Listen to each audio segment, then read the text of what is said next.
What is up, car addicts? Welcome to the off-road capability testing for the highly requested Pfister Comet Safari.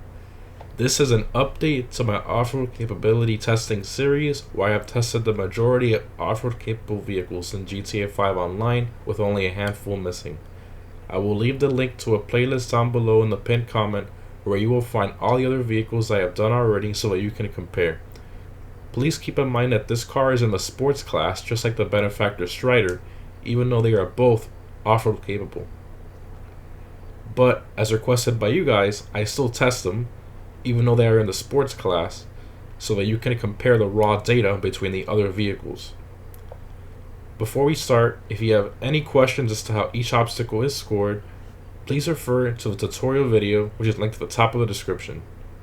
Also, remember that the most updated spreadsheet with all of the off-road capability scores for vehicles I have tested so far will be linked in the description as well, along with other brands. The following points for each obstacle will be out of 10 possible points. Again, if you have any questions as to how each obstacle is scored in full detail, please refer to the tutorial video, which is linked at the top of the description and in the pinned comment as well. Starting off with the incline test from a flat surface, the Safari has good torque and it gets a 6.5 out of 10.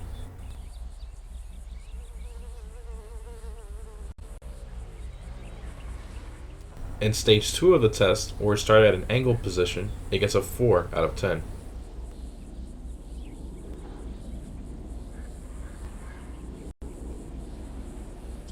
If we take both the scores, we get an average of 5.25 for the incline test. Next we have the dirt incline test. The Safari has a very good combination of off-road traction and torque. It charges hard and makes it fully up the slope, which gives it a 10 out of 10. Dirt braking is excellent for the Safari. It stops well before the markers and gets a 10 out of 10. Rock crawling for the Safari is interesting. Through all 3 obstacles, it bottoms out a total of 7 times and gets a 3 out of 10.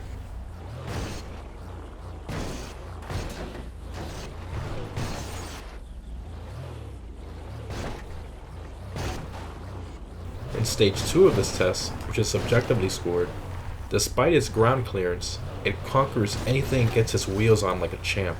I have to give it an 8 out of 10. If we take both those scores, we get an average of 5.5 out of 10. Powertrain appears to be average at the start, with the spinning of the front and rear wheels, usually like on other vehicles. But once it reaches the halfway mark, where it induces the most stress, it cannot hold on and starts to fall off and roll back at once. No other vehicle I have tested has fallen off like this, even the lower clearance vehicles. Because of this, I cannot give it any higher than a 4 out of 10.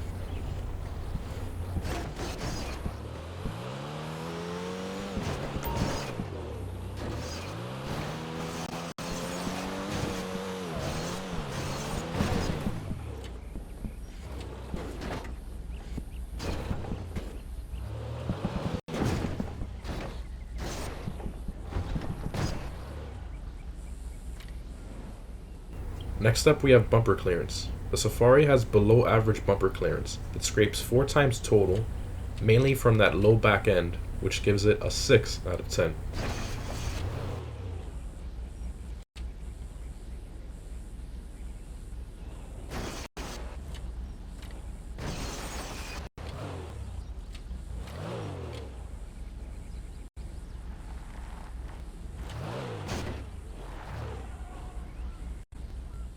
Suspension travel is very surprising to me and something I never noticed.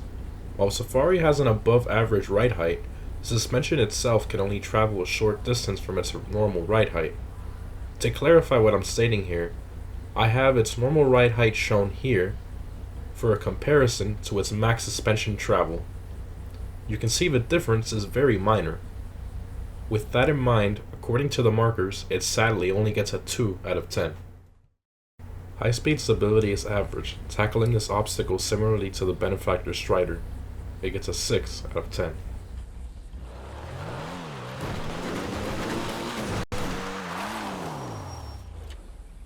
Deep water testing is interesting. In Stage 1, the engine is submerged the majority of the time. It almost makes it to the end, but dies right at marker number 9, which gives it a 9 out of 10. In Stage 2, which is the deeper side, it shows some submarine traits and hangs on right up until marker number 7, which gives it a 7 out of 10.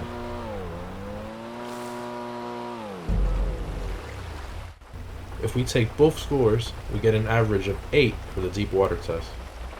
And finally, we have the dirt acceleration test. This path is exactly a quarter mile long. Using the handbrake launch, it gets the fastest time out of all the off-road capable vehicles I have tested so far. It gets an unbelievable 11-second quarter mile, which gives it a 9 out of 10.